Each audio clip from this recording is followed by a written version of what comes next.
Hello. Hello. And this is Instant Finish. And once again, we are here for another instalment of Once and Future, the glorious 60th anniversary extravaganza from Big Finish. This time... Extravaganza? You'd go that far, would you? No, I wouldn't. This time it's Christopher Eccleston and David Warner. What's the planet's other north?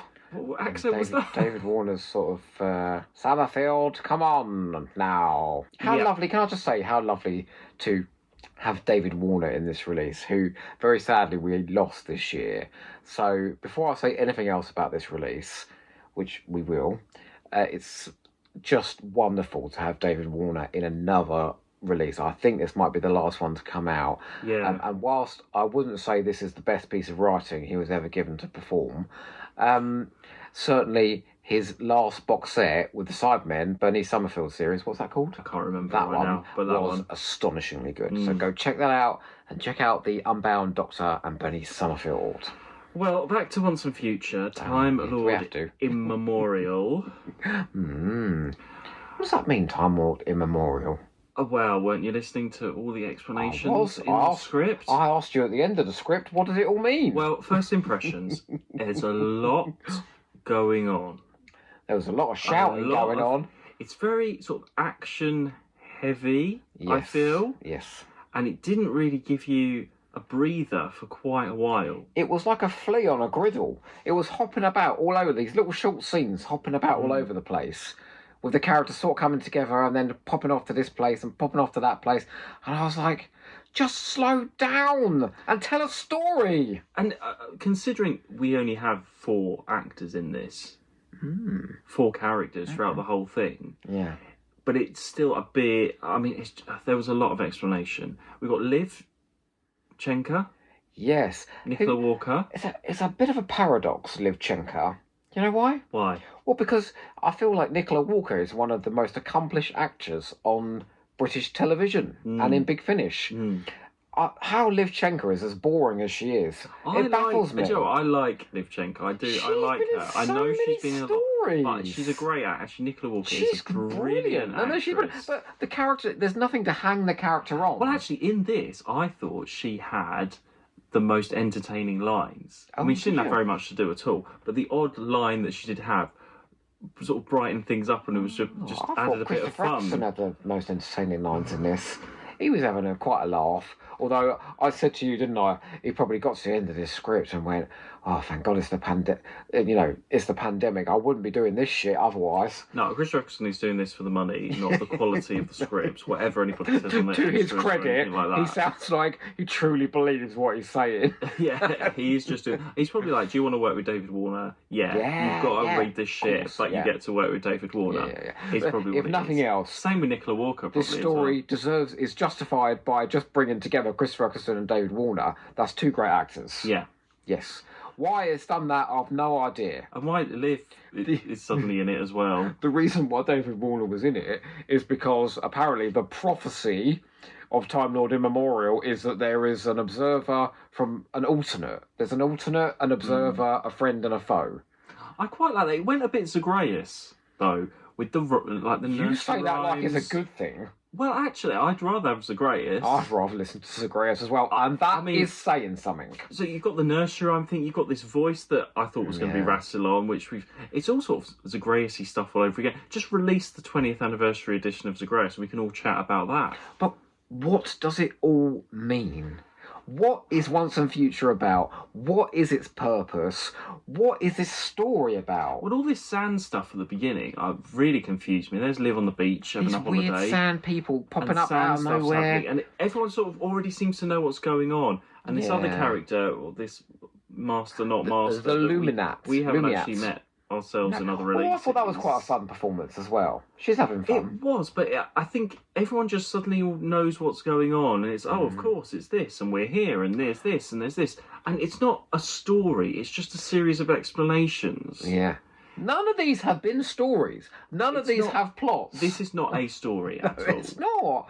It's not. It's a series of things that happen, and then it ends. And, the last 10 minutes, they're all screaming their heads off. The prophecy, the sands of time. And I'm going, just stop shouting. And do you know all I want? Yeah.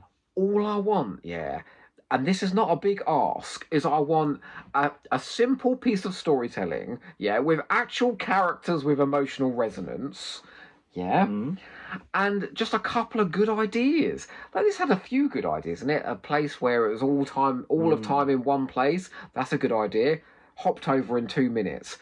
All of the Doctor's adventures playing out in sand. That's a good idea. Hopped over in 2 minutes. We're jumping from one thing to another. It's trying to be, and we've said this several times before, a soundtrack to an action-packed modern TV episode. Why would you do that? And that doesn't work on audio. It's not what Big Finish does well. You've got 4 great actors, 4 great characters. Give them some character work. Something atmospheric. They could all be trapped in this, wherever they are, in this sand place or whatever. But there could be some drama between them, rather than just these over-the-top one-liners, this action here. There's just random sounds. I was like, is that something happening? Is that this sand thing happening? Is someone regenerating or not? Or what? Like, I'm sorry. Or is this just energetic music in between scenes of something happening? If I've heard those enough 4 together in a room, actually acting against each other and having some kind of story or conflict or something, but it was just babble a lot of the time. Entertaining, and actually but saying that, I would go back and listen to this again. I would listen if not, just to try and work out what was going on again. I still want my refund. I've heard quite a few people are asking for their refund for Once and Future. I mean, it's random characters again, but maybe actually this was a good set, that really great. If you're going to get 4 No, but what you just said there, that's what they should have done, right? Yeah? That's fine. They established a setting all of time at once, yeah? You've got all of the Doctor's adventures showing up in the sand at once. Bring these 4 characters together, let them talk to each other, explore the characters, their relationships. None of that is happening. No. Because we're so busy running, and it's so shockingly terrible. And do you know what? I'm going to be really mean about somebody now. Oh, God. Because I've been having a battle with Fraser Gregory from the Trap One podcast, right? Who says that we're a funless bunch that don't like Big Finish. Well, that's not true. We fucking love Big Finish. We just don't like shit Doctor Who. We're being harsh on it because we know how good Big Finish can be. Well, I mean, by this point, we didn't have high expectations. We weren't going into it excited, more sort of with dread of, here we go again. But 15 minutes into this, I was actually thinking, oh my God, this might actually be quite good, because I was following it to that point. When we got to the sandy place, the Doctor's adventures were playing out. I thought, my God, they're going to do a character piece. We're going to learn lots about Christopher Eccleston's Doctor. He's going to see his future and the Time War and all of this. No, none of it. Dash, dash, dash, dash, dash. Shouting. Prophecies. Sand creatures. Bit of usual memory loss at the end. As and usual. The fucking nerve of the end of the last one. Find the Union. Okay, completely forgotten for the entire episode. At the end of this, Doctor, you've forgotten. You must find the Union. I'm like, that's what we were supposed to be doing this week. And the Union is a person. I mean, is it going to be Susan? I thought someone was going to regenerate into Susan at the end of this. I was waiting for that. The only way... Could it have redeemed it? I don't know. The only way Once and Future could possibly get any worse would be employing the talents of Carol Ann Ford. Oh, God. She's coming. I've got to say, I'll be honest with you folks, the year wait between the next one and the final one, it's going to be agony for me. I don't know how I'm going to cope. What a disaster. This has been absurdly bad and ridiculously expensive for what it is. I know we do sound like party poopers, but all we want is engaging character drama. Just want a good story. Yeah, and the thing is, right, is that we are paralleling what's coming out now with the first sort of 50 releases and the spin-off ranges around then. And there's so much focus on character work, on great series of regulars, on running storylines, on experimental storytelling. This, as we've said a million times, it is just this is 4 ranges. Timelord Immemorial. The Lumiat from Masterful. You've got Livchenko from the 8th Doctor, the 9th Doctor from the 9th Doctor range, and the alternative Doctor from that. 4 ranges coming together. I would have preferred it if they had marketed this as, this is a huge marketing advert for Big Finish, and we're going to bring together all of these characters. Then maybe we would have got excited for this and said, do you know what, that's quite a fun idea. Big Finish celebrating their own work 60 years in. They didn't do that. What they did was say, you buy this bundle, this is going to be a big Doctor Who celebration, but it just isn't. It's not. It's baseless. Well, we shall see what happens in the next story coming up later this month. He said he'd listen to this one again. Just to try and understand what was going on a bit more. But, I mean...